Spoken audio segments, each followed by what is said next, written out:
Good morning, students. Welcome to your class, and we are going to start with this new paragraph. We have started our chapter, The Landscape of the Soul. You know very well that the chapter is dealing with the art. Which art? Painting art. ठीक है ना. Chapter जो है वो किसको deal कर रहा है? पेंटिंग की जो आर्ट है उसको. अब इसमें एक और कॉन्सेप्ट लेता है वो. पिछले हमने क्या पढ़ा कि भाई देखो यहाँ वो लेता है कि कॉन्सेप्ट कहता है शेंसुई को लेता है, एक लिटरेरी एक साहित्यिक अर्थ निकालता है. भाई पानी क्या है, पर्वत क्या है, तो वो कला किसके बीच में है और कला को जानना क्या है और आत्मा क्या है कला की. अभी बताएगा कि भाई इनसाइड और outer side art, outsider art क्या होती है, इनसाइड और आउटर साइड जो है वो आर्ट क्या होती है, आउटसाइडर. तो इसमें क्या फ़र्क होता है बेटा इनसाइड और आउटसाइडर में? इनसाइड में क्या होता है कि भाई कोई ट्रेंड बंदा है जिसने प्रॉपर ट्रेनिंग ली है और वो मतलब क्या है काफ़ी ट्रेंड होके और उसमें एक प्रोफेशनल लेवल पे उसको कर रहा है. लेकिन आउटसाइडर आर्ट क्या होती है कि कोई भी अपना इंटरेस्ट बना के, कोई भी बंदा अपनी स्किल को डेवलप करके और बिना किसी ट्रेनिंग के, बिना किसी कुछ के अपने पर्सनल इंटरेस्ट पे किसी चीज़ को बनाता है. तो इसमें कह रहे हैं कि उस टाइम पे था टाइम जब मतलब आउटसाइडर आर्ट को कोई इंपॉर्टेंस नहीं देते थे कि भैया अनट्रेंड बनता है, इसने ये कर दिया, ये ज़्यादा बात इसकी चलेगी नहीं. तो कुछ इस तरह का कॉन्सेप्ट था. अब यहाँ से स्टार्टिंग कीजिए. When French painter Jean Dubuffet mooted the concept. Jean Dubuffet क्या है ये? डफेट एक उसका पेंटर का नाम है, फ्रेंच का जो है.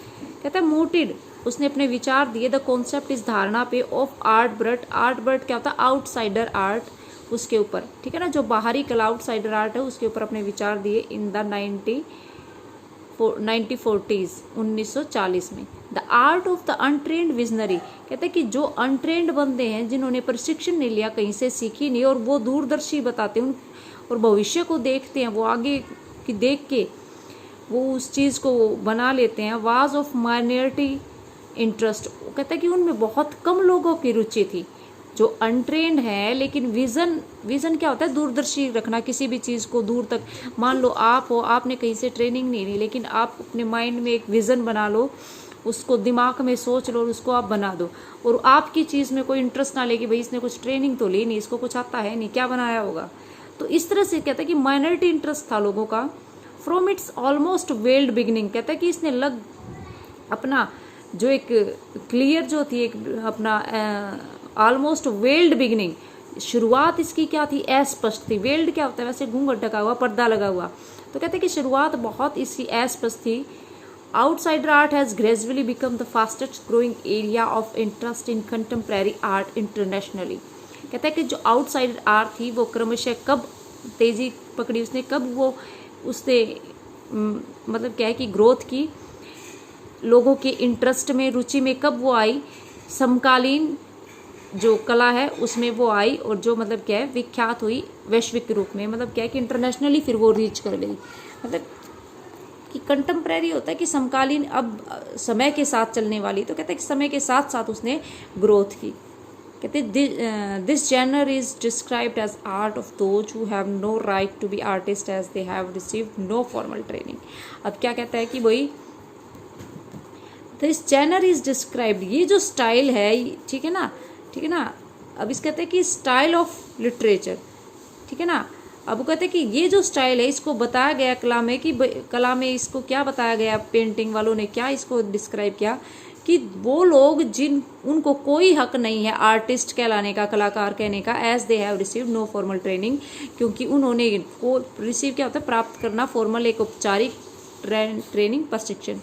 कहते हैं कि जिन्होंने एक औपचारिक रूप से किसी चीज़ की ट्रेनिंग नहीं ली, प्रशिक्षण नहीं किया, कहते हैं कि उसको कोई हक नहीं है अपने आप को आर्टिस्ट कहलाने का. अब देखो मान लो बेटा किसी ने इंजीनियरिंग नहीं की लेकिन वो कोई इन्वेंशन कर दे अपने माइंड से, तो उसको मतलब क्या है कि इंपॉर्टेंस नहीं दी जाती. कहते हैं कि इसके फॉर्मल ट्रेनिंग नहीं है, इसके लीगल नहीं है, ये वो नहीं है, तो कहते हैं कि उसको नज़रअंदाज कर दिया जाता है. इसी तरह से इस आर्ट को हुआ था आउटसाइडर कि पर्सनल जो बंदा अपने इंटरेस्ट से कर रहा था उसको ज़्यादा इंपॉर्टेंस नहीं मिली. Yet show talent and artistic insight, फिर भी उसके अंदर गुण था और उसके अंदर एक अंदर से ही, आत्मा से ही एक कला थी, लेकिन फिर भी उसको ज़्यादा तवज्जो नहीं दिया गया, महत्वपूर्णता नहीं दी गई. Their works are a stimulating contrast to a lot of mainstream offering. और उनका जो काम था वो रोचक, कंट्रास्ट कर दिया गया, उनको दोनों में भेद करके एक रोचक बनाया गया to lot of mainstream offering. जो मुख्य धारा में जब चीज़ें चल रही थी तो उनके साथ उनका जब कंट्रास्ट करके उनको रोचक बनाया गया।